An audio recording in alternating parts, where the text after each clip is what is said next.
ఓం శ్రీ సాయిరామ్. గీత శ్లోకము. ప్రసన్న పారిజాతాయ త్రైకపాణయే జ్ఞానముద్రాయ కృష్ణాయ గీతామృతదుహే నమః. ఈ శ్లోకం శ్రీకృష్ణునికి అభినందనలు తెలియజేస్తుంది. అంటే మొదటి శ్లోకం అంబకు, రెండవది వ్యాసునికి, మూడవది శ్రీకృష్ణునికి. మహాభారతంలో వ్యాసుని కృష్ణునిగా చెప్పబడింది, ద్రౌపదిని కూడా కృష్ణునిగా చెప్పబడింది. అందులో ఒక అద్భుత విషయం ఏమంటే వారంతా కూడా నల్లని వారే. నలుపు రంగుకు పూర్వం నుంచి చాలా గౌరవం ఉంది. శ్రీకృష్ణుడు నీలమేఘవర్ణుడు, సాక్షాత్ శ్రీ మహాలక్ష్మి కృష్ణుని పూర్వరూపమైనటువంటి విష్ణు సహధర్మచారిణి. ప్రసన్న పారిజాతాయ త్రైకపాణయే. కృష్ణుని చేతిలో కర్ర ఉండేది. అది ఆయన పశువులను పాలించటానికి. జ్ఞానముద్రాయ అనగా జ్ఞానముద్రను కలిగి ఉన్నవాడు. శరీర ముద్రకు మనోవికాసానికి చాలా దగ్గర సంబంధం ఉంది. శరీరంలోని కదలికలు మనోగత భావాలు అనుసరించి ఉంటాయి. మనం కదులుతున్నా, నిద్రించినా, ఊరకు కూర్చున్నా మనసు స్థిమితంగా ఉండదు. ఈ రకంగా శరీర ప్రభావం మనసుపై ఉంటుంది. జ్ఞానముద్ర అంటే జ్ఞానానికి సంబంధించినది. జ్ఞానానికి భేదం లేదు. జ్ఞానం పవిత్రమైంది.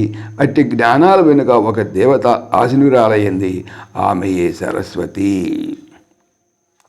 మానవుడు ఒక్కడే జ్ఞానాన్ని పొందగలడు. జంతువులు పంచేంద్రియాల ఒత్తిడిలోనే ఉంటాయి. ఆ శక్తి మానవునికి ఏముంది? జ్ఞానం అన్నప్పుడు లౌకికం కావచ్చు, ఆధ్యాత్మికం కావచ్చు, రెండూ జ్ఞానమే, తేడా ఏమి లేదు. లౌకిక జ్ఞానం నుంచి మెల్లమెల్లగా ఆధ్యాత్మిక జ్ఞానాన్ని ఆర్జిస్తారు. సరస్వతి పూజలో మనం అన్ని రకాల సామాగ్రి, గ్రంథాలు దేవి ముందు పెడతాం. జ్ఞానంలో వ్యత్యాసం లేదు. జ్ఞానమే వాణి, జ్ఞానమే సరస్వతి. ఎప్పుడైతే శ్రద్ధతో పూజిస్తామో అప్పుడే ఆ ప్రదేశం జ్ఞానమయం అవుతుంది. సరస్వతిని వదిలి లక్ష్మిని మాత్రం పూజిస్తే ఆ దేశం సరస్వతితో పాటు లక్ష్మిని కూడా పోగొట్టుకుంటుంది. లక్ష్మి సరస్వతిలో ఒక తావులోనే ఉండరు. వారు ఈర్ష్యాపరులైనటువంటి సోదరిములను మన వారు అంటూ ఉంటారు. అందుచేత మన వారు లక్ష్మిని ఉంచి సరస్వతిని దూరం చేశారు. లక్ష్మి సరస్వతి ఆధారాన్ని కోరుతుంది. సరస్వతి నుంచే లక్ష్మి వస్తుంది. జ్ఞానం ధనాన్ని చేకూరుస్తుంది. అయితే దానికి కొంత పరిశ్రమించాలి, అప్పుడు లక్ష్మి వస్తుంది. అంతేగాని తేలిగ్గాను ఇంద్రజాలంతోనూ రాదు. మనం ఈ సంగతి బాగా తెలుసుకోవాలి. ముందు సరస్వతి, తర్వాత లక్ష్మి. అందుచేత మన దేశాన్ని సరస్వతి ముందుకు నడిపించాలి. అధునాతన జ్ఞానాన్ని వృద్ధి చేసుకోవాలి. భౌతిక శాస్త్రాలన్నింటినీ ఆ విధంగా వినియోగించినప్పుడు మనం జ్ఞానాన్ని అభివృద్ధి కోసం ఉపయోగించిన వాళ్ళం అవుతాం. అప్పుడు లక్ష్మి దానంతటా వస్తుంది. అందుచేత లక్ష్మీ సరస్వతులను శ్రమతో పూజించాలి. కేవలం మంగళహారతులు ఇవ్వటం కాదు, శ్రమతో చేసిందే నిజమైనటువంటి పూజ. గతంలో మనకు కూడా జ్ఞానార్జనపై చాలా ఆసక్తి ఉండేది. పూర్వం ఉపాధ్యాయుని కోసం ఎంత దూరమైనా వెళ్ళి కార్యసిద్ధిని పొందేవారు. కానీ గత 1000 సంవత్సరాలుగా సరస్వతిని నిరసించి లక్ష్మి కొరకే ఆశతో పరుగులెడుతున్నాం. మనం దీన్ని మార్చి సరస్వతి కోసం పాటుపడాలి. అప్పుడు లక్ష్మి తానే వస్తుంది. జ్ఞానాన్ని ఆర్జించాలంటే తపస్సు చేయాలి. అది లేనిదే జ్ఞానం కలగదు. తపస్సు, జ్ఞానం వెనువెంటనే వస్తాయి. జ్ఞానం ముద్రాయ కృష్ణాయ నమః.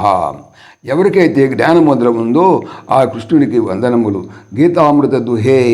ఎవరైతే గీత అనబడే పాలను ఉపనిషత్తులనేటువంటి గోల నుంచి పితుకుతున్నారో అని ఆయనే గీత మాధుర్యాన్ని తన హస్తాలతో పితికాడు అని అర్థం. దుహే అంటే పాలు, దుగ్ధం అన్నా పాలే. సంస్కృతంలో దుహిత అంటే పాలు పితికే కుమార్తె అని అర్థం.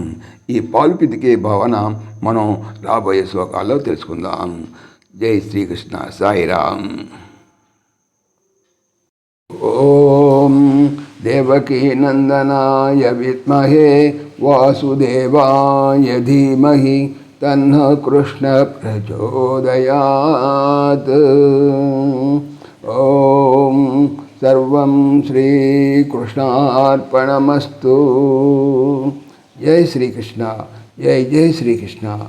ఆత్మీయులకు మనవి, శ్రీకృష్ణ పరమాత్మ ఈ ఛానల్తో పాటుగా అనంత మహిమల శ్రీ సత్యసాయి అనేటువంటి మరొక యూట్యూబ్ ఛానల్ చేయిస్తున్నారు.